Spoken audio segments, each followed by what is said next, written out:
بسم الله الرحمن الرحیم. د لوی او بخښونکي څښتن تعالی په نامه خپل سلامونه او احترامات تاسې ګرانو او خوږو زده کوونکو ته وړاندې کوم. هیله یم د دې دمه روغ او جوړ اوسئ او تاسو د اتم ټولګي د تاریخ مضمون کتاب په سمه توګه زده کړی اوسئ. کوم موضوعات چې هغه که راغلي وو تاسو باید هغه زده کړی اوسئ د کوم تاریخونو په اړه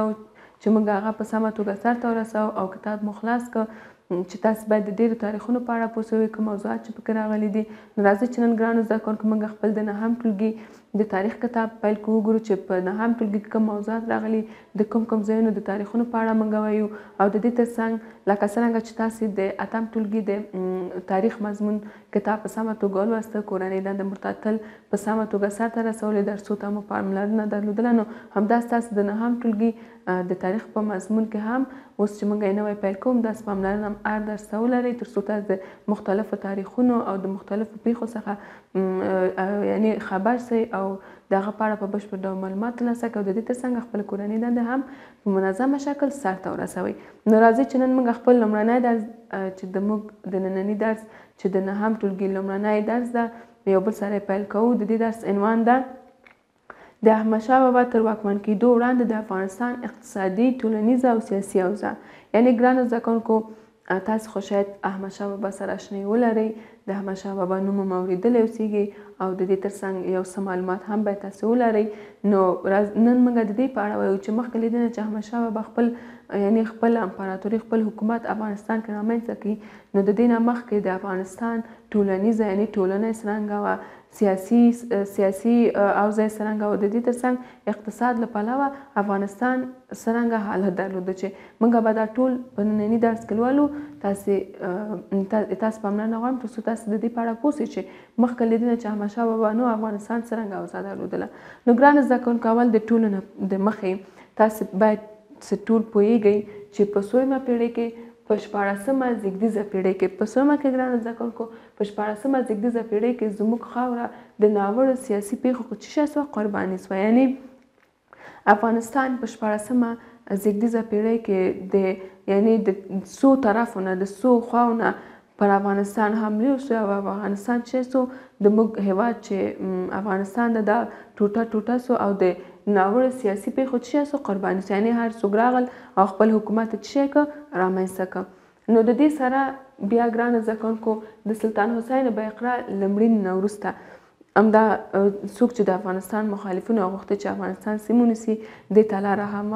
هواره سوه او دوی راغل خپل بریدونه یې پر افغانستان وکړ او د افغانستان ډېرې سیمې خپل د حکومت لاندې راوستلې. نو د دې ترڅنګ ګرانو زده کوونکو دا د افغانستان یو مخالف نه و بلکې د څو پلوه څو رقمه مخالفتونه په افغانستان کې شتون درلودل. داسې نه و چې یو حکومت راسي او ټول افغانستان ونیسي پکې حکومت وکړي. د هر ختیځ لوري ته یو نفر راغی خپل واکمني اعلان کړه، په لویدیځ لوري ته بل نفر، همداسې په سویل کې د افغانستان په سویل سیمو کې نور خلک راغل، نور قومونه او خپل حکومتونه یې څه کړل رامنځته کړل. نو د دې سره موږ په دې پوهېږو چې د افغانستان د اوضاع د ټولنې له پلوه د سیاسي او اقتصادي له پلوه مخکې له دې نه چې احمدشاه بابا حکومت ته راسي او خپل حکومت رامنځته کړي نو ډېره زیاته څه وه خرابه وه. نو بیا موږ په تېرو درسونو کې د سلطان حسین بایقرا په اړه درسونه لوستلي دي. هیله منده یم تاسې له یاده نه یې ویستلي. که وتلي مو سېږي تاسو کولی شئ چې خپل تېرو ویډیوګانو ته مراجعه وکړئ او د ده په اړه په بشپړ ډول معلومات ترلاسه کړئ. یعنې د سلطان حسین بایقرا چې کوم وخته پورې په افغانستان کې حکومت درلوده د افغانستان وضع ډېره ښه وه، ولې بعد له دې نه د ده له مړینې نه وروسته ټولې ګډوډیګانې څه شوې رامنځته شوې. ځکه چې اول د شیبانیان هغه کسانو چې لاړل هرات ته او هرات یې څه کړ یعنې د شیبانیانو په لاس د هرات تیموري دولت له منځه یوړ او خپله د تیموریانو د دولت یعنې خپله د تیموریانو دولت په ځای څه شول خپل حکومت یې رامنځته کړل. وروسته یعنې شیبانیانو په هرات کې خپل حکومت رامنځته کړ. بیا وروسته په فارس کې د صفوي شاه اسماعیل په لاس د صفویانو واکمنۍ رامنځته سوه. په هند کې بیا ګرانو زده کوونکو د ګورګاني د شهزاده او د یو تن لخوا چې بابر نومېده د هغه لخوا په هند کې یو نوی حکومت رامنځته سو. په دې توګه په شمال، لویدیځ او سویل کې څه سو دغه ټول مختلفه حکومتونه رامنځته سول. نو دا ټول جلا جلا حکومتونه ول، دا یو حکومت نه و، یو مرکزیت نه درلوده. نو دې لپاره څه شی و ګرانو زده کوونکو ډېرې ګډوډیګانې د هر لحاظ نه د اقتصادي پلوه، د سیاسي او د ټولنیز له پلوه په افغانستان کې څه شوې رامنځته سوې. او د دې سره ګرانو زده کوونکو دا ټول واکمنان زموږ د هیواد د پرمختګ د مخنیوي لامل هم ګڼل کېده. یعنی دغه ټول هیوادونه چې راغل افغانستان کې خپل حکومتونه رامنځته کړل، دا یوازینی لامل ده چې زموږ هیواد پکې څه شی سو، زموږ د هیواد د پرمختګ لاملونه څه شی سو پکې وګرځېدل. ځکه چې هر یو ځان ته خپل حکومت درلوده، هر یو ځان ته خپل طرفداران درلودل، ټول یو مرکزیت شتون نه درلوده چې د یوې خوا ټول شیان څه شی وکړي پرمختګ وکړي. نو که چېرته تاسو نه پوښتنه هم کېږي چې مخکې له دې نه چې احمدشاه بابا واکمن سي، نو د افغانستان د دې لپاره چې سیاسي اوضاع، اقتصادي او ټولنیز اوضاع ښه نه وه، د دې لامل څه شی و، د دې لپاره چې افغانستان پرمختګ ونه کړ، لامل څه شی و؟ غټ ترینه لامل همدا و چې افغانستان په فارس کې د صفوي شاه اسماعیل په لاس صفویانو حکومت کېښودل سو. په هند کې د ګورګانیانو د یو تن شهزاده لخوا چې بابر نومېده حکومت رامنځته سو. همداسې په دې توګه په شمال، لویدیځ او سویل کې څه شی سو، مختلفه حکومتونه رامنځته سول چې دا ټول د هیواد زموږ د هیواد د پرمختګ د لاملونو څه کېږي، د نه پرمختګ لاملونو، یعنی د پرمختګ د مخنیوي لاملونه څه سول ګڼل کېدل. زده کوونکو د جغرافیه سیمو ویش، یعنی د افغانستان ویش په مختلفو حکومتونو کې دا لامل وګرځېده چې زموږ خاوره تقریبا څو کاله ګران زده کوونکو تقریبا 2.5 پیړۍ زموږ 2.5 پیړۍ له تدریجي ودې څخه څه شی سو لرې سو. یعنی دوی هېڅ وده ونه کړه په دغه 2.5 پیړۍ کې چې دوی مختلفه واکمنۍ راغلې، پر افغانستان واکمني وکړه، دا له خپله هر لحاظ وده نه څه شی سو پاتې سو، یعنې لرې وساتل سو. بیا په دې موده کې زموږ هیواد د نورو هیوادونو په منځ کې څه شی د جګړو ډګر او د هغه هیوادونو فرهنګي ارزښتونه په فرهنګي اوضاع کې په موږ هم اغېزه څه شی کړه، اغېزه وکړه. د دې سره یعنی کله چې افغانستان ولید د افغانستان خلکو چې نور هیوادونه څومره زیات پرمختګ کړی له فرهنګ له لحاظه، له سیاسي لحاظه، نو دی لږ څه د افغانستان په خلکو باندې څه وکړه، لږ اغېزه وکړه. چې د دې سره بیا د لښکر د ویستلو لګښتونه، کورنۍ ستونزې ورځ په ورځ زیاتېدلې، او د دې سره خلک اړ شول چې د سفر اسانتیاوې څه شی کې برابر کړي. د دې لپاره چې ګرانو زده کوونکو افغانستان کې ډېرې ګډوډیګانې رامنځته سوې، اقتصاد ډېر زیاتې سو. نو د دې لپاره خلک دې ته اړ سول چې باید څه شی کې سفر وکړي، یعنې نورو سیمو ته لاړ سي تر څو چې هلته ارامه ژوند خپل څه شی کې پیل کړي. نو بیا دا لاملونه د یرغلګرو په وړاندې مساعد شرایط رامنځته کړل چې یعنې مخالفتونه یې له کرکې څخه تر احتجاجه پورې ورسېدل، او په پایله کې د خپلواکۍ غوښتنې احساسات هم څه شول پیدا شول، چې له دې سره خلکو چې دا تصمیم ونیو چې موږ باید د دې نه لاړ سو، سفر وکړو، ځکه چې دلته ګډوډیګان ډېرې وې، غوښتل چې یو ارامه ژوند ولري. نو د دې لپاره خلکو کې هم دا احساس پیدا شو چې څه شی وکړي، خپله خپلواکي رامنځته راوړي. او ګرانو زده کوونکو دا هم په یاد ولرئ چې افغانستان یعنې دغه چا چې شیبانیان چې ول، د هند ګورګانیان، او د دې تر څنګه شاه اسماعیل صفوي چې صفویانو حکومت رامنځته کړو، د افغانستان د وګړو له جملې څخه نه ول، دوی پردي هیوادونه ول او راتلل زموږ په هیواد باندې څه کو، په مختلفو سیمو باندې خپل حکومت پیل کړی. نو د دغه لپاره افغانانو ته هم، د افغانستان وګړو ته هم دا احساس پیدا شو چې موږ خپل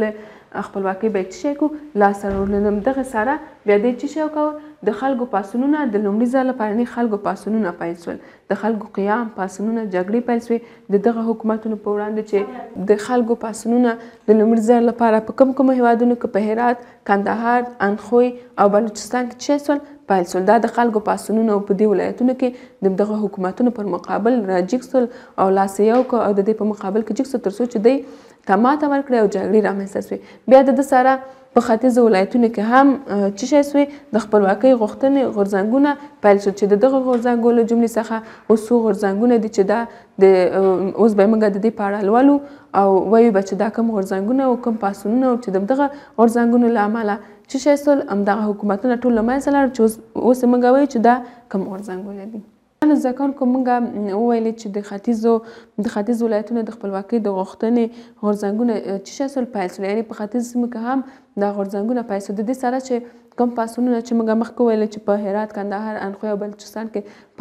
پاڅونونه پیل سول، نو د دې سره یو لړ غورځنګونه هم پیل شول چې د دغه د سیاسي یعنې د سیاسي په اوضاع کې ډېره زیاته اغېزه وکړه. یعنې دې ته اړ شول چې دا حکومتونو ته کوم حکومتونه چې افغانستان کې رامنځته سوي دوی له منځه یوسي. چې بیا ګرانو زده کوونکو د ختیځو یعنې کله چې په ختیځ خواګانو کې غورځنګونه پیل شول په دې کې چې د ختیځو کرښو یا سرحدي سیمو معیشتونو زیاتره قومونه هم په دې غورځنګونو کې څه کوي برخه واخیستله. چې دا رنګ سیاسي غورځنګونه که څه هم یعنې که دې سره ګرانو زده کوونکو که دغه غورځنګونه رامنځته شول که څه هم یعنې دا رنګه سیاسي غورځنګونه که څه هم خپلواکي ترلاسه نه شوی کړی خو د هغه سیمو خلکو ته یې څه وکړو یو الهام ورکړ. یعنې که چیرې دوی په یعنې که څه هم دوی په اول کې چې کوم غورځنګونه یې رامنځته کړي وو دوی خپل ونه شو کولی چې همدغه حکومتونه چې په افغانستان په مختلفو قسمتونو کې رامنځته سوي خپله خپلواکي ترلاسه کړي خو بیا هم په همغه سیمو کې د هغو سیمو خلکو ته څه وکړو یو الهام یې ورکړل یعنې یو امیدواري ورته ورکړه چې یعنې موږ یو بل سره لاسونه یو کړي او موږ غواړو چې د هغې په مقابل کې څه وکړو جګړې وکړو. چې د بیا ګرانو زده کوونکو چې د روښانیانو د نهضت تر نامه لاندې خوځښت د دې خاورې په تاریخ کې د راپیدا او ځانګړې ونډه څه کړې وه ترلاسه کړې وه ترسره کړې وه. یعنې ګرانو زده کوونکو دا په دې مطلب چې د دغه غورځنګو له جملې څخه یو غورځنګ هم د څه په نوم د روښانیانو د نهضت تر نامه لاندې څه او دوی خپل حرکت څه پیل کړ د څه په نوم د روښانیانو د نهضت. که چېرته تاسو نه پوښتنه کېږي چې دغه غورځنګونه چې مخکې له دې نه چې احمدشاه بابا حکومت ته ورسېږي یعنې کله چې دا غورځنګونه رامنځته شول د دغه غورځنګو له جملې څخه کوم غورځنګونه ول چې ډېر زیات مشهور او د افغانستان په خپلواکۍ کې ډېره زیاته ونډه لرله. اولنی غورځنګ د روښانیانو د نهضت تر نامه لاندې څه رامنځته شو چې موږ ویلې په تاریخ د راپیدا کېدو او په ځانګړې توګه ډېره زیاته ونډه هم ورسره څه کړې ترسره کړې وه. چې ګرانو زده کوونکو د روښانیانو د نهضت مشر څوک و؟ د روښانیانو د نهضت مشر د بایزید انصاري چې د چا زوی و د شیخ عبدالله انصاري زوی په غاړه وه. یعنې د دغه نهضت مشر چا چې یعنې دغه نهضت رامنځته کړ دا پاڅون رامنځته کړ د ده مشري ونیوله هغه څوک و یعنې که چېرته تاسو نه پوښتنه کېږي چې د روښانیانو د نهضت مشر څوک و تاسې به ورته څه وایي څوک و د بایزید انصاري چې د چا زوی و د شیخ عبدالله انصاري زوی و د ده په غاړه و. چې هغه څه شی وکړه ګرانو زده کوونکو همدا بایزید انصاري چې د هغه د مغولي حکومت د استبداد پر ضد خپل مبارزې څه شی کړې خپل د همغې په مقابل کې خپل مبارزې پیل کړه او خلک دې مبارزو ته څه کړل راوبلل. بیا د دې سره ګرانو زده کوونکو د حکومت د وړاندې یعنې د روښانیانو د حکومت په وړاندې ګرانو زده کوونکو دا په یاد ولرئ چې دا نهضت د چا په مشرۍ د بایزید انصاري په مشرۍ سوی او د نهضت نوم د روښانیانو نهضت ده.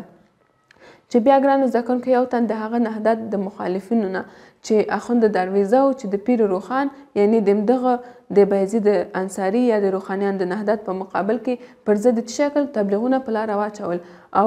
یعنې دا که چېرته تاسو نه پوښتنه کېږي چې د روښانیانو پر ضد چا تبلیغونه په لاره کې واچول تاسو به ورته څه وایي د چا په نوم د اخوند درویزه په نوم چې یعنې دا هغه کس و چې د روښانیانو د نهضت یعنې د اخوند درویزه ګرانو زده کوونکو هغه شخص و چې د روښانیانو د نهضت په وړاندې خپل مبارزې او خپل تبلیغونه شکل رامنځته کړ تر څو چې د دوی همدغه غورځنګ شکل له منځه یوسي. خو د دې سره ګرانو زده کوونکو همدغه پیر روښان یا هم همدا بایزید انصاري یا هم د روښانیانو نهضت چې تر هغه مودې چې د مرګ تنده یعنې نه وه لیدلې یعنې تر هغه وخته پورې چې دا مړ سوی نه و د خپلو مبارزو ته څه وکړ دوام ورکړ. بیا د دې سره ګرانو زده کوونکو همدغه جګړې رامنځته سوې د اخوند درویزه ترمنځ او د چا ترمنځ د روښانیانو ترمنځ د دې سره د روښانیانو دولت هم څه سو همدغه غورځنګ له منځه لاړه. خو بیا ګرانو زده کوونکو دا په یاد ولرئ چې بایزید انصاري تر هغه وخته پورې چې مړ کېده یعنې تر څو چې مړ سوی نه خپل ډېر زحمتونه یې د هېواد په خپلواکۍ کې شکل زیار وباست یعنې خپل مبارزو ته یې دوام ورکړ تر هغه چې بیا مړ سو. بیا د ده نه وروسته ګرانو زده کوونکو یو بل پاڅون یا یو بل غورځنګ چې ډېر زیات مشهوره غورځنګ دی د افغانستان په سیاسي اوضاع کې ډېر مهمه ګام یې درلود هغه د خوشحال خان خټک پاڅون و چې دا ګرانو زده کوونکو بل سیاسي حرکت چې زموږ د خلکو د ویښولو کې ډیر زیات اغیزه هم درلودله او د دې سره او زموږ په معاصر تاریخ کې دا غورځنګ د چیش په نوم یادیږي زموږ په معاصر تاریخ کې دا غورځنګ د خټکو غورځنګ په نوم یادیږي ولې د خټکو غورځنګ په نوم یادیږي ځکه چې دا د چا په مشرۍ د خوشحال خان خټک په مشرۍ بیا ګرانو زده کوونکو کولی شئ چې تاسې هم راسئ د کتاب په 4مه پاڼه کې دلته نور معلومات هم ورکړی دلته ویل دي چې موږ خو ویل چې دغه غورځنګ زموږ په معاصره تاریخ کې د خټکو غورځنګ په نوم یادیږي ځکه چې د خوشحال خان خټک په مشرۍ بیا د دې سره یعنی په نامه شهرت درلوده چې زموږ یعنی چې زموږ د هیواد په تاریخ کې ځانګړی رول هم څه درلوده بیا ګرانو زده کوونکو خپله خوشحال خان خټک ته راځو چې دا څرنګه شخصیت و خپله خوشحال خان خټک یعنی خپله خوشحال خان چې یو فرهنګي او پوځي سړی و د دې سره د خپل ژوند دی چې خپل ژوند 4 کاله په بند کې تېر کړي یعنی مخکې دې نه چې دا خپل د پاڅون رامنځته کړي د خپل د مخالفتونو د دغه حکومتونو په وړاندې رامنځته کړي دا 4 کاله چې بندي و که ګرانو زده کوونکو له یاده مو نه ویستلي موږ د 8 تاریخ په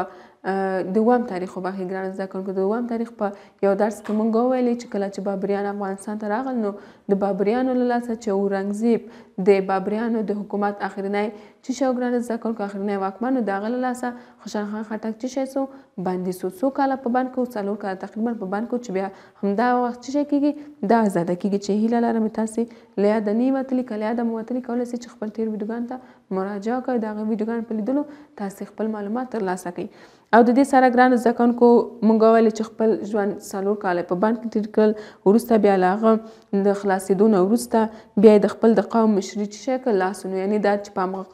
قوم کې اوسېده دا د هغه قوم چې شی سو مشر سو بیا د نوموړي مبارزې تر مرګه پورې چې د یعنی تقریبا 80 کلن پورې د چی شو دوام کوي دا خوشحال خان چې دی تقریبا تر 80 کلنۍ پورې خپل د چې سنې 80 کلنۍ ته رسېدلی او د خپل مبارزې چې شی کړي خپل مبارزې ته دوام ورکړي که څه هم د خپلواکۍ غوښتونکو مبارزې د هېواد په ختیځو سیمو کې کله ناکله په وقفه‌یي توګه یعنی بعض جګړې رامنځته کېدلې خو په 18مه پیړۍ کې ګرانو زده کوونکو د یاده مو نه وځي په 100مه پیړۍ کې تاسو کولی شئ چې کتاب کې هم وګورئ په 18مه پیړۍ کې یو